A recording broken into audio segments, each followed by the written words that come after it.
Good afternoon, everyone. Previous class, we started to learn about equality in Indian democracy. Equality in Indian democracy. See, the Indian constitution recognizes every person as equal.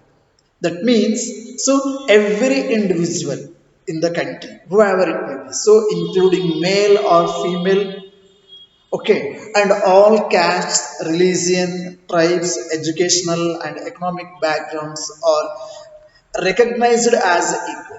So, whoever it may be. So, all citizens of our country, all citizens of our country, so they were all equal and all are equal before the law according to the Constitution of India. See, this is not to say that that means so the practice of inequalities is to exist. ಅದರ ಅರ್ಥ at present so ಭಾರತದಲ್ಲಿ ಹಾಗಿದ್ರೆ ಅಸಮಾನತೆ ಅನ್ನೋದು ಹೊರಟೋಗಿದೆಯಾ ಸಮಾನತೆ ಅನ್ನೋದು ನೆಲೆಸಿದೆಯಾ in a practical way? No, it doesn't. See, but at least in a democratic India, the principle of the equality of all persons is recognized. At least it is recognized by the Constitution of India and as well as the government of India. So it is actually ಏನಂತೀವಿ ನಾವು at least ಸಮಾಧಾನ ಮಾಡ್ಕೊಳ್ಬೇಕು.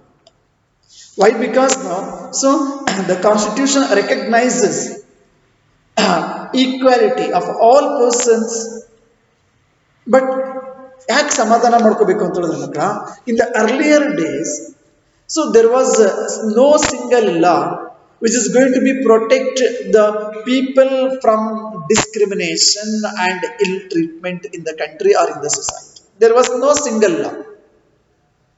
Are you getting now?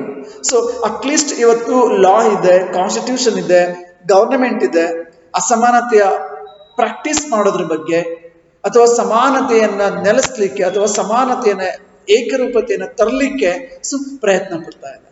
But practical ಆಗಿ ಅದು 100% achieve ಆಗದೆ ಇರ್ಬೋದು ಮಕ್ಕಳ. ಆದ್ರೆ ಸಮಾಧಾನಕರ ಸಂಗತಿ ಏನಂತ ಹೇಳಿದ್ರೆ before 1947 so there was no single law existed to protect people from discrimination and ill treatment in our country. Now there are several that works to see that people are treated with dignity and as equals. See, the recognition of equality that includes some of the following provisions.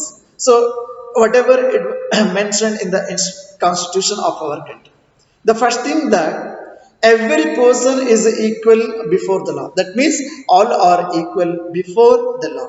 So what this means? What is the meaning of this? All are equal before the law. ಅದರ ಅರ್ಥ, so here the president of the country and what we studied, the one of the domestic worker kanta, so all are a domestic worker. From the domestic worker in ಹಿಡಿದು ಮಕ್ಕಳ president ತನಕ ಎಲ್ಲರೂ ಸಮಾನ, as do obey the same law. Everyone, even the president of the country, ನಾನು ಇಡೀ ದೇಶದ ಅಧ್ಯಕ್ಷ ಇದ್ದೀನಿ, ನಾನು ಪ್ರಧಾನಮಂತ್ರಿ ಇದ್ದೀನಿ, ನಾನು ಮುಖ್ಯಮಂತ್ರಿ ಇದ್ದೀನಿ, ನಾನು ಕುಬೇರ, ನಾನು ದೊಡ್ಡ ಲ್ಯಾಂಡ್ ಲಾರ್ಡ್ ಅಥವಾ ನಾನು ಬಿಲಿಯನಿಯರ್ ಮಿಲೇನಿಯರ್, ನೋ. ನೀವು ಕೂಲಿ ಮಾಡೋರಾಗಿರಿ, ಕಾಮನ್ ಪರ್ಸನ್ ಆಗಿರಿ, ಡೊಮ್ಯಾಸ್ಟಿಕ್ ವರ್ಕರ್ ಆಗಿರಿ, ನೀವು ಏನು ಮಾಡದೇ ಇರೋಬ್ರು ಭಾರತದಲ್ಲಿ ಹುಟ್ಟಿರ್ತಕ್ಕಂಥ ಒಬ್ಬ ನಾಗರಿಕನಾಗಿರಿ, ನಿಮ್ಮ ಮತ್ತೆ ಆ so there is no difference, all are equal before law. See, and the second thing, no person can be discriminated against on the basis of, so no person in the country so can be discriminated against on the basis of religion, race, caste, place of birth, and even whether they are male or female, and even the based on color also. Are you getting now? So no person can be discriminated against on the basis of their religion, caste, community, economic background, or the place of birth, and even whether they are male or female. ಎಲ್ಲರೂ, ಎಲ್ಲ ಸ್ತ್ರೀ ಪುರುಷರು ಸಹ ಭಾರತದಲ್ಲಿರ್ತಕ್ಕಂಥ ಎಲ್ಲರೂ ಸಮಾನ. And the third point, every person has access to all public places. Before, just you can imagine, even there is the painful thing till today in a villages there are many villages are there, so where which we used to call the Dalit community or the lower caste people ಅಂತ ಯಾರನ್ನ ಗುರುತಿಸಿ ಕರೆದು ಮಾಡಿದ್ರಲ್ಲ, so ಅಂತಹ ವರ್ಗದ ಒಂದಷ್ಟು ವರ್ಗದ ಜನಕ್ಕೆ ಇವತ್ತಿಗೂ ಸಹ ದೇವಸ್ಥಾನದ ಒಳಗಡೆ ಪ್ರವೇಶ ಇಲ್ಲ. ಇಂತಹ ಒಂದು ಪರಿಸ್ಥಿತಿಯನ್ನ ಹಳ್ಳಿಗಳಲ್ಲಿ ಇವತ್ತು ಸಹ ನಾವು ಕಾಣ್ತೀವಿ. But according to our constitution, so every person has access to all public places, including so playground, hotel, shop, temples, markets, etc. etc. ಎಲ್ಲೂ ಸಹ ಜಾತಿಯ ಆಧಾರದ ಮೇಲೆ, ಧರ್ಮದ ಆಧಾರದ ಮೇಲೆ ಸೊ ನೀನು ಇಲ್ಲೇ ಕೂತ್ಕೊಳ್ಬೇಕು, ನೀ ಇಲ್ಲೇ ಇರಬೇಕು, there is no separate place. The seats are not reserved for those class people. ಎಲ್ಲರಿಗೂ ಸಮಾನತೆ ಇದೆ. ನಾ ಬಸ್ಸಲ್ಲಿ ಕುತ್ಕೊಂಡು when we are travelling in a bus, ಊರ್ ಗೌಡ ಅಂತ ಇಟ್ಕೊಳ್ಳಿ, ಅಥವಾ ಅವ್ರ ಮನೇಲಿ ಕೆಲಸ ಮಾಡೋ ಆಳು, ಅಥವಾ ಅವ್ರ ಮನೇಲಿ ಕೆಲಸ ಮಾಡ್ತಕ್ಕಂಥ ಒಬ್ಬ ಕಾರ್ಮಿಕನ ಮಗನು ಅದೇ ಬಸ್ಸಲ್ಲಿ ಇದೆಯಾ ಅಂತ ಇಟ್ಕೊಳ್ಳಿ. ಅವ್ರ ಮನೇಲಿ ಕೆಲಸ ಮಾಡ್ತಾನೆ, ಅವ್ರ ಪಪ್ಪ ಬೇಕಿದ್ರೆ ಗೌಡ್ರು ಸೀಟ್ ಕೊಡ್ತೀವಿ ಅಂತ, ಗೌಡ್ರಿಗೆ ಸೀಟ್ ಕೊಡ್ತೀವಿ. ಮಗ ಕ್ಯಾನ್ ರಿಸೆಕ್ಟ್, ಅಪ್ಪ ನೀನ್ ಕೆಲಸ ಮಾಡ್ತೀಯ ನಿನ್ ಕೊಡ್ತಾರೆ. ಅವ್ರು ಸುಮ್ಮನೆ ನಿನಗೆ ಪಗಾರ ಕೊಡಂಗಿಲ್ಲ, ನಿನಗೆ ರೊಕ್ಕ ಕೊಡಂಗಿಲ್ಲ, ಅಥವಾ ನಿನಗೆ ಸ್ಯಾಲ್ರಿ ಕೊಡಂಗಿಲ್ಲ, ಅಥವಾ ನಿನಗೆ ಕೂಲಿ ಕೊಡಂಗಿಲ್ಲ. So you are working, is paying. Gowda ಅಂದ್ರೆ ಏನಿರ್ಬೋದು? Of course I am not going to hurt anyone. The practically what happen, so ಮಗ ಎಜುಕೇಟೆಡ್ ಇಸ್ ನಾಟ್, ಅಪ್ಪ ಬೇಕಿದ್ರೆ ನಿನಗೆ ಸೆಂಟಿಮೆಂಟ್ ಇದ್ರೆ ನೀ ಎದ್ದು ನಿಂತ್ಕೊಂಡು ಸೀಟ್ ಕೊಡು, ಗೌಡ್ರಿಗಾದ್ರೂ ಕೊಡು, ಗೌಡ್ರ ಸುತ್ತ ಇರೋ ಅವ್ರದ್ದು ಯಾರಿಗಾದ್ರೂ ಕೊಡು. why I should leave?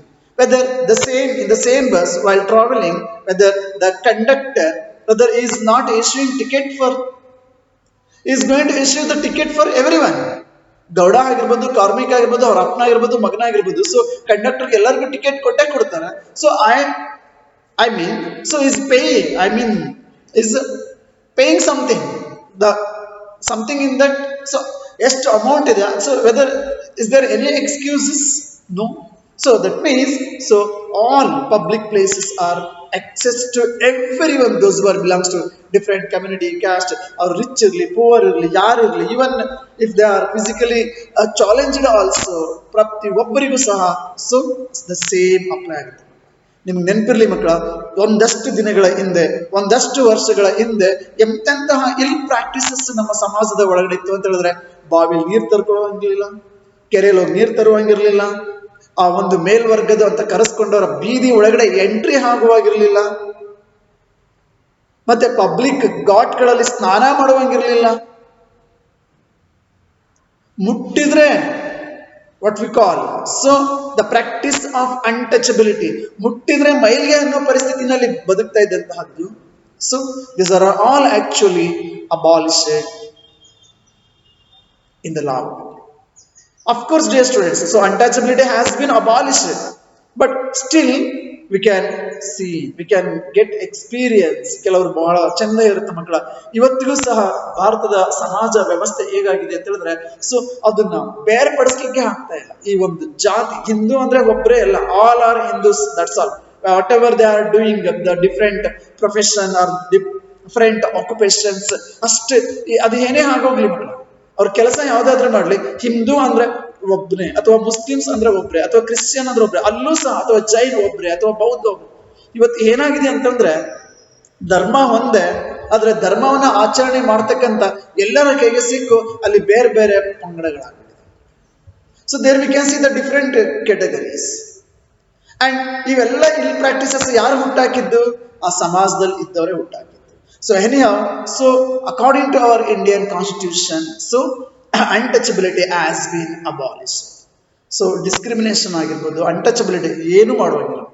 See, the two ways in which the government has tried to implement the equality that is guaranteed in the constitution is, so the government is trying always to bring, but unfortunately day students, ಬಹಳ ಸರಿ ಅನ್ಸುತ್ತೆ, ಸರ್ಕಾರ ಹೇಳುತ್ತೆ ಜಾತಿ ವ್ಯವಸ್ಥೆಯನ್ನು ಕಿತ್ತಾಕ್ಬೇಕು, ಸಮಾನತೆಯನ್ನು ತರಬೇಕು, okay. Then ಅದೇ ಸರ್ಕಾರ ಹೇಳುತ್ತೆ to get admission in educational institution and in somewhere ನಿನ್ ಜಾತಿ ಪ್ರಮಾಣ ಪತ್ರ. So the government itself issuing the caste certificate, but the reason it may different. ಯಾಕೆ ಅದು ಅಂತ ಹೇಳಿದ್ರೆ, ಸೊ ಶೋಷಿತ ವರ್ಗಗಳಿಗೆ ಅನುಕೂಲ ಮಾಡಿಕೊಡ್ಲಿಕ್ಕೋಸ್ಕರ, ನೊಂದ ಸಾಮಾಜಿಕವಾಗಿ, ಆರ್ಥಿಕವಾಗಿ, ಶೈಕ್ಷಣಿಕವಾಗಿ, ರಾಜಕೀಯವಾಗಿ ಹಿಂದುಳಿದ ವರ್ಗಗಳಿಗೆ ಅನುಕೂಲ ಮಾಡಲಿಕ್ಕೋಸ್ಕರ that practice it may continued. But actually ನೋಡೋದಾದ್ರೆ ಮಕ್ಕಳ, ಆ ಜಾತೀಯತೆಯನ್ನ ಬೆಳೆಸ್ತಕ್ಕಂಥ, ಪೋಷಿಸ್ತಕ್ಕಂಥ, ಕಂಟಿನ್ಯೂ ಮಾಡ್ತಕೊಂಡು ಹೋಗ್ತಾ ಇರ್ತಕ್ಕಂಥ ಆ ಒಂದು ಸಿಸ್ಟಮ್ ಏನಿದೆಯಲ್ಲ, ಸೊ ಏನ್ ಮಾತಾಡೋದು ಮಕ್ಕಳು? So I'm not actually hurt anyone's feelings and all. So the fact I am telling, one kade the government is trying to solve by implementing so many schemes and all. So ಇನ್ನೊಂದ್ ಕಡೆ ಅದೇ ಪ್ರಧಾನವಾಗಿದೆ, getting cash certificate. So this is what. See, anyhow dear students, so first through laws, the one thing ಏನಂತ ಹೇಳಿದ್ರೆ, ಒಂದು ಕಾನೂನಿನ ಮುಖಾಂತರ ಸರ್ಕಾರ ನಿರಂತರವಾಗಿ ಸಮಾನತೆಯನ್ನ ಸಮಾಜದಲ್ಲಿ, ದೇಶದಲ್ಲಿ ಸ್ಥಾಪನೆ ಮಾಡಲಿಕ್ಕೋಸ್ಕರ ಪ್ರಯತ್ನ ಪಡ್ತಾನೆ ಇದೆ. ಒಂದು through laws, and the second one, so through government programmes of schemes to help disadvantaged communities. So ಇನ್ನೊಂದು ಕಡೆ ಗವರ್ನಮೆಂಟ್ ಹಲವಾರು ಜನಪ್ರಿಯ ಪ್ರೋಗ್ರಾಮ್ಗಳನ್ನು ಹಾಕೊಳ್ಳುವ ಮುಖಾಂತರ, ಸ್ಕೀಮ್ಗಳ ಮುಖಾಂತರ ಸಮಾನತೆಯನ್ನು ತರಲಿಕ್ಕೆ ಹೋಗ್ತದೆ. So there are several laws in India that protect every person's right to be treated equally. There are several laws. So in addition to laws, the government has also set up several schemes to improve the lives of communities and individuals who have been specially treated unequally for several centuries. ಶತಶತಮಾನಗಳಿಂದ ಯಾರು ತುಳಿತಕ್ಕೆ ಒಳಗಾಗಿದ್ದಾರೆ, ಶೋಷಿತ ಒಳಗಾಗಿದ್ದಾರೆ, ಸಾಮಾಜಿಕವಾಗಿ, ಆರ್ಥಿಕವಾಗಿ, ಶೈಕ್ಷಣಿಕವಾಗಿ, ರಾಜಕೀಯವಾಗಿ, so ಹಿಂದುಳಿದ ಆ ಒಂದು ವರ್ಗಗಳಿಗೆ ಅವರ ಜೀವನ ಶೈಲಿಯನ್ನು ಉತ್ತಮಪಡಿಸಿಕೊಳ್ಳೋದಕ್ಕೋಸ್ಕರ ಸರ್ಕಾರ ಹಲವು ಸ್ಕೀಮ್ಗಳನ್ನ ಜಾರಿಗೆ ತಂದಿದೆ. See, these schemes are to ensure greater opportunity for people, so we have not had this in the past. So now they are enjoying that. Enjoying in the sense, so which opportunities, the greater opportunities completely denied in the past days. So ಆ ದಿನಗಳಲ್ಲಿ ಯಾವುದನ್ನ ಕೊಟ್ಟಿದ್ದಿಲ್ಲ, ಆ ಎಲ್ಲ ಸವಲತ್ತುಗಳನ್ನ ಸರ್ಕಾರ ಈಗ ನೀಡ್ತಾ ಇದೆ. So one of the steps taken by the government that includes, we all of knows that in schools, so the midday meal scheme, the midday meal program. See, what is this? Actually, ಈ ಮಧ್ಯಾಹ್ನದ ಬಿಸಿ ಊಟದ ವ್ಯವಸ್ಥೆ ಏನಿದೆಯಲ್ಲ, it is one of the scheme even which is trying to make or abolish inequality in the society. So ಏನ್ ಮಾಡಿದೆ ಮಕ್ಕಳು ಇಂಥದ್ದಷ್ಟು. So the mid day meal programme actually that refers to the program introduced in all government's elementary school to provide children with cooked lunch. ಮಧ್ಯಾಹ್ನದ ಬಿಸಿ ಊಟವನ್ನ ಎಲ್ಲಾ ಸ್ಕೂಲ್ಗಳಲ್ಲೂ ಸಹ, specially ಎಲ್ಲಾ primary ಸ್ಕೂಲ್ಗಳಲ್ಲೂ compulsory ಇಡೀ ಭಾರತದಾದ್ಯಂತ ಕೊಡ್ತಾ ಇದ್ದಾರೆ. So actually dear students, so ನಿಮ್ಗೆ ಗೊತ್ತಿರಲಿ, the first time this program, it was started by Tamil Nadu state in India. ಭಾರತದಲ್ಲಿ ಪ್ರಪ್ರಥಮ ಬಾರಿಗೆ ಈ ಮಿಡ್ ಡೇ ಮೀಲ್ ಪ್ರೋಗ್ರಾಮ್ ಅನ್ನ ಸ್ಟಾರ್ಟ್ ಮಾಡಿದಂತಹ ಸ್ಟೇಟ್ ಅಂತ ಹೇಳಿದ್ರೆ, ರಾಜ್ಯ ಅಂತ ಹೇಳಿದ್ರೆ ಅದು Tamil Nadu. So it was introduced the mid day meal programme in 2001. So 2001ರಲ್ಲಿ ಸೊ ತಮಿಳುನಾಡು ಸರ್ಕಾರ ಎಲಿಮೆಂಟರಿ ಸ್ಕೂಲ್ಗಳಲ್ಲಿ ಅಥವಾ ಪ್ರೈಮರಿ ಶಾಲೆಗಳಲ್ಲಿ ಸೊ ಈ ಒಂದು ಕುಕ್ಡ್ ಲಂಚ್ ಅನ್ನ ಕೊಡತಕ್ಕಂಥ ವ್ಯವಸ್ಥೆಯನ್ನ ಜಾರಿಗೆ ತರುತ್ತೆ. It is one of the best program which was introduced by the government of Tamil Nadu state. Then afterwards, the Supreme Court of India asked all state governments to begin this program in their schools within 6 months. So ತದನಂತರದಲ್ಲಿ ಏನಾಗುತ್ತೆ ಅಂತ ಹೇಳಿದ್ರೆ, when the Tamil Nadu state government, it was introduced the midday meal program in 2001. So after that, the Supreme Court of India, so it was asked all the state governments to start the same program, the same scheme, so in all, so within 6 months. Supreme court ಇಂದ ಆದೇಶ ಬರುತ್ತೆ, supreme court ಇಂದ suggestion ಬರುತ್ತೆ, supreme Court ಹೇಳುತ್ತೆ. So ಭಾರತದಾದ್ಯಂತ ಇರತಕ್ಕಂತ ಅಷ್ಟು ರಾಜ್ಯಗಳಲ್ಲೂ ಸಹ ಈ ಮಿಡ್ ಡೇ ಮೀಲ್ ಸ್ಕೀಮ್ ಏನಿದೆ, ಈ ಪ್ರೋಗ್ರಾಮ್ ಏನಿದೆ, ಅದನ್ನ ಇನ್ನು 6 ತಿಂಗಳ ಒಳಗಡೆ ಶುರು ಮಾಡಬೇಕು ಅಥವಾ ಸ್ಟಾರ್ಟ್ ಮಾಡಬೇಕು ಅಂತ ಸುಪ್ರೀಂ ಕೋರ್ಟ್ ಹೇಳುತ್ತೆ ಮಕ್ಕಳು. See, this programme has had many positive effects. It's one of the best programme and it has many positive effects also. See, these include the fact that more poor children have begun enrolling and regularly attending school. ಯಾಕಂದ್ರೆ ಮಕ್ಕಳ ಎಷ್ಟೋ ಬಡ ಮಕ್ಕಳು ಶಾಲೆಗೆ ಹೋಗ್ಲಿಕ್ಕೆ ಸಾಧ್ಯ ಇಲ್ಲ, ಯಾಕಂದ್ರೆ ಅವ್ರ ಶಾಲೆಗೆ ಹೋಯ್ತು ಅಂತ ಹೇಳಿದ್ರೆ, ಅವ್ರ ಶಾಲೆಗೆ ಹೋದ್ರು ಅಂತ ಹೇಳಿದ್ರೆ ಸೊ ದುಡಿಲಿಕ್ಕೆ ಆಗ್ತಿದ್ದಿಲ್ಲ, ಅವ್ರಿಗೆ ತಿನ್ಲಿಕ್ಕೆ ಊಟ ಇರ್ತಿದ್ದಿಲ್ಲ. ಸೊ ಇಂತಹ ಒಂದು ಸಂದಿಗ್ಧ ಸಮಯದಲ್ಲಿ ಮಿಡ್ ಡೇ ಮೀಲ್ ಪ್ರೋಗ್ರಾಮ್ ಏನಿದೆಯಲ್ಲ, ಅದು ಬಹಳಷ್ಟು ಮಕ್ಕಳ ಹಸಿವನ್ನ ನೀಗಿಸ್ಲಿಕ್ಕೆ, ಅವ್ರ ಶಾಲೆಗೆ ಬರ್ಲಿಕ್ಕೆ ದಾರಿ ಮಾಡಿಕೊಡ್ತು. So because that one program, so the thousands and thousands of the students, so they were enrolling in their names in the schools. So are you getting now what I am going to explain? So the teachers reported that earlier children would often go home for lunch and then not return to school. That's what very common. ಮಧ್ಯಾಹ್ನ ಊಟಕ್ಕಂತ ಮನೆಗೆ ಹೋಗ್ತಾ ಇದ್ರು ಮಕ್ಕಳು, return ಸ್ಕೂಲ್ಗೆ ಬರ್ತಿರಲಿಲ್ಲ, ಹಾಗೆ ಉಳಿದ್ಬಿಡ್ತಿದ್ರು. So ಅದು ಸಹ I mean the attendance also increase. So when this programme it was started no, ಎಲ್ಲಾ ಸ್ಕೂಲ್ ಮಕ್ಕಳು ಮಧ್ಯಾಹ್ನ ಊಟ ಶಾಲೆನಲ್ಲೇ ಮಾಡ್ತಾರೆ.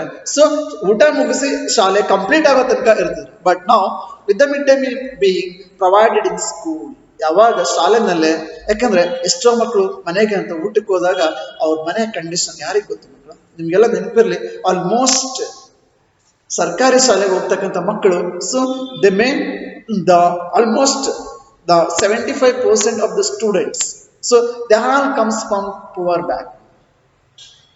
ಬಟ್ ಇನ್ 25 ಹಂಗಂತ ಎಲ್ಲರೂ ಪುವರ್ ಅಲ್ಲ, ಹಂಗಂತೇಳಿ ಪ್ರೈವೇಟ್ ಶಾಲೆಗೆ ಹೋಗೋ ಎಲ್ಲಾ ಮಕ್ಕಳು ಶ್ರೀಮಂತರ ಅಂತಾನೂ ಅಲ್ಲ ಮಕ್ಕಳು. ಎಷ್ಟೋ the poorest of the poor class people they are sending their children to private schools to get the quality education. ಇದೊಂದು ಟ್ರೆಂಡ್ ಇದೆ ಮಕ್ಕಳ, ಅದು ಏನೋ ನನಗೆ ಅರ್ಥ ಆಗ್ತಾ ಇಲ್ಲ. ಸೊ ಸರ್ಕಾರಿ ಶಾಲೆಗಳಲ್ಲಿ ಶಿಕ್ಷಣದ ಗುಣಮಟ್ಟ ಅದು ತಗ್ತಾ ಇದೆ ಅಂತ ಹೇಳ್ತಾರೆ. ಅಫ್ಕೋರ್ಸ್ ಅದು ನಿಜಾನೂ ಇರ್ಬೋದು. ಹಾಗೆ ಖಾಸಗಿ ಶಾಲೆಗಳ ಶಿಕ್ಷಣದ ಗುಣಮಟ್ಟ ಹೆಚ್ಚಿದೆ ಅನ್ನೋ ಒಂದು ನಂಬಿಕೆ ಇದೆ. Of course that is true also. ಅಲ್ಲಿ ಇನ್ವಾಲ್ವ್ಮೆಂಟ್ ಅನ್ನೋದು, ಆರ್ ಗೆಟಿಂಗ್ ನೌ? ಸೊ ಆ ಇನ್ವಾಲ್ವ್ಮೆಂಟ್ ಇದೆಯಲ್ಲ, that's C in this case actually, so the midday meal program, so it was affected so many positive things. ಬಹಳಷ್ಟು ಜನಕ್ಕೆ, ಬಹಳಷ್ಟು ಮಕ್ಕಳುಗಳಿಗೆ ಹೆಲ್ಪ್ ಆಯ್ತು ಮಕ್ಕಳು. See their mothers who earlier had to interpret their work to feed their children had to home during the day, they are mother. So ನಾವು no longer need to do so. ಪಾಪ ಕಷ್ಟಪಡ್ತಾ ಇದ್ರು, ಒಂದು ಹೊತ್ತಿನ ಊಟಕ್ಕೆ ಕಷ್ಟಪಡ್ತಾ ಇದ್ರು. ಎಷ್ಟೋ ಸರಿ ಮಗು ಮಧ್ಯಾಹ್ನ ಮನೆಗೆ ಹೋದ್ರೆ ಅದು ಶಾಲೆಗೆ ಹಿಂತಿರುಗಿ ಮನೆಯಿಂದ ವಾಪಸ್ ಬರ್ತಾನೆ ಇರಲಿಲ್ಲ, ಅಂತಹ ಒಂದು ಸಮಸ್ಯೆ ಇರ್ತಿತ್ತು. See, this program has also helped reduce caste prejudices because children of all caste in the school eat this meal together. All caste people, whoever it may be, those who are belongs to different caste, religion, community, poor, rich, everyone. So ಈಗ ಆ ಮಕ್ಕಳಲ್ಲಿ ನಾವೆಲ್ಲರೂ ಸಮಾನರು ಅನ್ನೋ ಒಂದು ಭಾವನೆಯನ್ನ ಈ mid day meal programme develop ಮಾಡಿದೆ. And there is no doubt it's developed also. Okay, see, in quite a few places, see, the Dalit women have been employed to cook the meal. So, idu one the tremendous changes which was brought by the government and the Supreme Court. So, ಕೆಲವು ಶಾಲೆಗಳಲ್ಲಿ ಮಕ್ಕಳ, so ಅದು ದೊಡ್ಡ ಕಾಂಟ್ರವರ್ಸಿನೂ ಆಗಿದೆ ಬಿಡಿ. Even ದಲಿತ ಮಹಿಳೆ ಸಹ ಅಲ್ಲಿ ಕುಕ್ ಆಗಿ ಅಡಿಗೆ ಸಹಾಯಕವಾಗಿ ಅಥವಾ ಅಡಿಗೆ ಮಾಡೋ ಕೆಲಸಕ್ಕೆ ಅಲ್ಲಿ ಅಪಾಯಿಂಟ್ ಆಗಿರ್ತಾರೆ. So sometimes that's actually even this matter actually become controversy also. Okay, and there is a lot of discuss and so on, so things. So anything, this is what we can observe, that the changes in the society. Understood now? See, the midday meal program also helps reduce the hunger of poor students. ಬಹಳ important ಮಕ್ಕಳ, ಆ ಬಡ ಮಕ್ಕಳ ಹಸಿವನ್ನ ನೀಗಿಸ್ಲಿಕ್ಕೆ ಈ ಒಂದು mid day meal program ಬಹಳಷ್ಟು ನೆರವಾಯಿತು. And because of that, ಯಾರು ಹಸಿವಿನಿಂದ ನರಳ್ತಾ ಇದ್ದಂತಹ ಮಕ್ಕಳು ಶಾಲೆಗೆ ಬರ್ಲಿಕ್ಕೆ ಆಗ್ತಾ ಇರಲಿಲ್ಲ, ಅಂತಹ ಮಕ್ಕಳು ಸಹ ಸೊ ಶಾಲೆ ಕಡೆ ಗಮನ ಕೊಡ್ಲಿಕ್ಕೆ ಆಯ್ತು. So because of the mid day meal programme. See, while government programs play an important role in increasing equality of opportunity, there is much that still needs to be done. ಹಾಗಿದ್ರೆ ಈಗ ಮಾಡಿರೋಷ್ಟು ಸಾಕಾ? Other it is enough? No. So ಈ ಒಂದು ಏನಿದೆಯಲ್ಲ ಮಕ್ಕಳ, ಇದು ಎಷ್ಟು ಮಾಡಿದ್ರು ಕಡಿಮೆ, ಇದು ಎಷ್ಟು ಮಾಡಿದ್ರು ಕಡಿಮೆನೆ ಮಕ್ಕಳ. ಸೊ ಎಷ್ಟೆಲ್ಲ ರೂಲ್ಸ್, ಎಷ್ಟೆಲ್ಲ ನಿಯಮಗಳು, ಎಷ್ಟೆಲ್ಲ ಪ್ರೋಗ್ರಾಮ್ಗಳು, ಎಷ್ಟೆಲ್ಲ, ಸೊ ಇಟ್ಸ್ ನಾಟ್ ಎನಫ್. ಸಾಕಷ್ಟು ಮಾಡ್ತಾನೆ ಇರಬೇಕು ಮಕ್ಕಳು. See, it's expected from the government much needs to be done. ಅತ್ಯಂತ ಅವಶ್ಯಕವಾಗಿ ಇನ್ನೊಂದಷ್ಟು ಆಗಬೇಕಾಗಿದೆ. ಈ ಒಂದು ಸಮಾನತೆಯನ್ನ ಈ ಒಂದು ನಾಗರಿಕ ಸಮಾಜದಲ್ಲಿ ಸ್ಥಾಪನೆ ಮಾಡಬೇಕು. So the next class I am going to continue the same topic. Thank you. Have a nice day.